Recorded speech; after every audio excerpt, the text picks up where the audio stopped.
পুজোর ভোগে কিংবা নিরামিষ দিনে এইভাবে বানিয়ে দিন একবার আলু এবং ফুলকপির নিরামিষ তরকারি। এটা খেতে এতটাই সুস্বাদু হয় যে মুখে দিলেই একদম অমৃতের মতো লাগবে।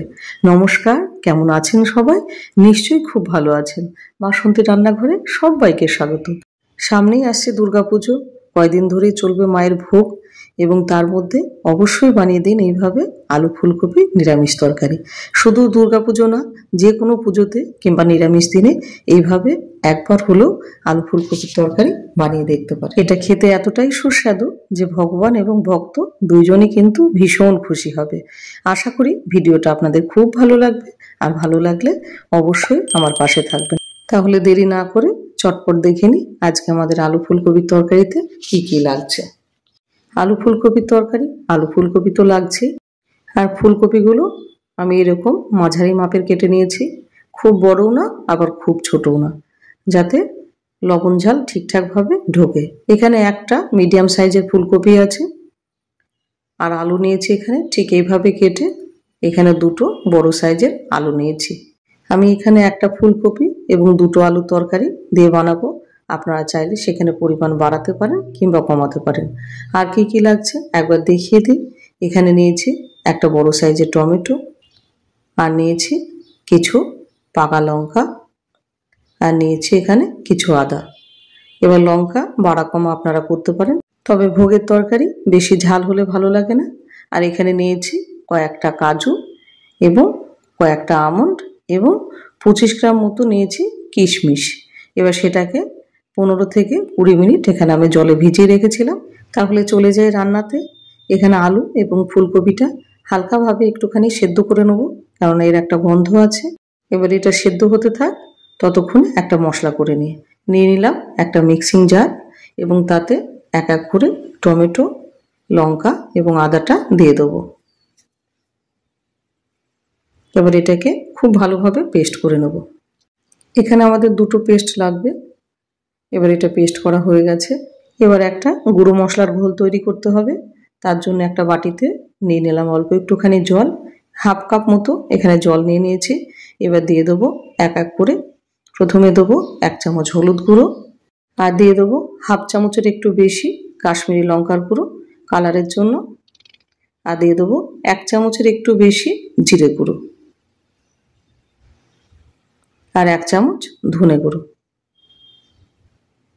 এবার এটাকে একটা চামচ দিয়ে ভালো করে মিশিয়ে নেব, যাতে জল এবং মশলাটা খুব ভালোভাবে মিশে যায়। এবার এটা মোটামুটি 5 মিনিটের জন্য এটা এইভাবে ছেড়ে দেবো। এবার চলে যাই রান্নাতে। নিয়ে নিলাম একটা কড়াই, এবং কড়াইটা ভালো মতো গরম হলে দিয়ে দিলাম খানিকটা সর্ষের তেল। এই রান্নাটা আমি পুরো সর্ষের তেলেই করব, আপনারা চাইলে সাদা তেলেও করতে পারেন। এবার তেলটা খুব ভালোভাবে গরম হলে এবার দিয়ে দেবো আলুটা। প্রথমে আলুটা ভেজে নেব, তারপরে ফুলকপিটা ভাজবো। আলুটা দিয়ে দিলাম। এবার আলুটা বেশ লাল লাল করে ভেজে নেব। আর আলু ভাজার সময় লবণ কিংবা হলুদ আমি কিছুই ব্যবহার করব না। এবার লো টু মিডিয়াম ফ্লেমে এবার আলুগুলো বেশ লাল লাল করে ভেজে নেব। আলুগুলো ভাজা হয়ে গেছে। এবার খুব বেশি যেন না পুড়ে যায় সেদিকে খেয়াল রাখতে হবে।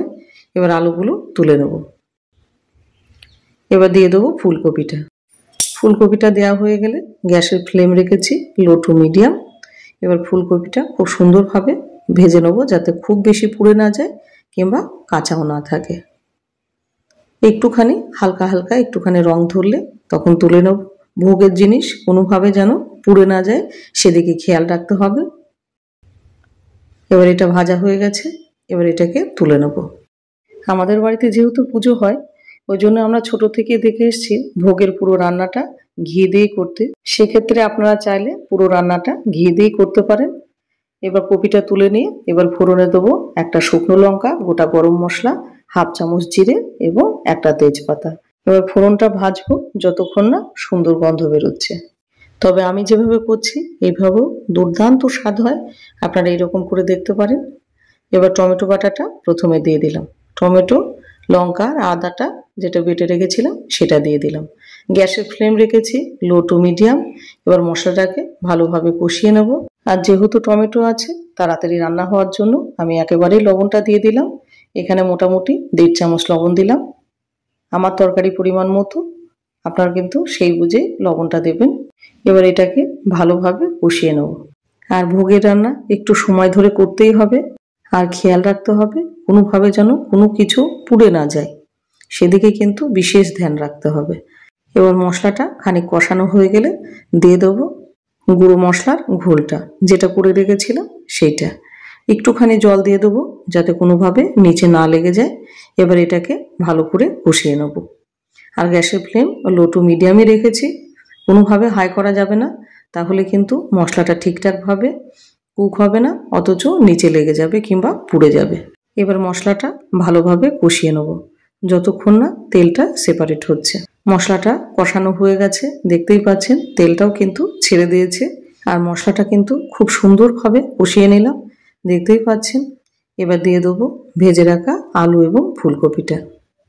আমরা অনেক সময় মঠ মন্দিরে কিংবা কোনো পুজোর বাড়িতে সেই নিরামিষ একটা ভোগের তরকারি, সেটা কিন্তু মুখে লেগে থাকে। কিভাবে রান্না করেছে আমরা তো তখন সেই মুহূর্তে জানতে পারি না কিংবা বুঝতেও পারি না, কিন্তু আপনি যদি এইভাবে রান্না করেন, আপনি ভাববেন যে আমি যেটা চাইছি ঠিক সেই টেস্টটাই আমি এর মধ্যে পাচ্ছি।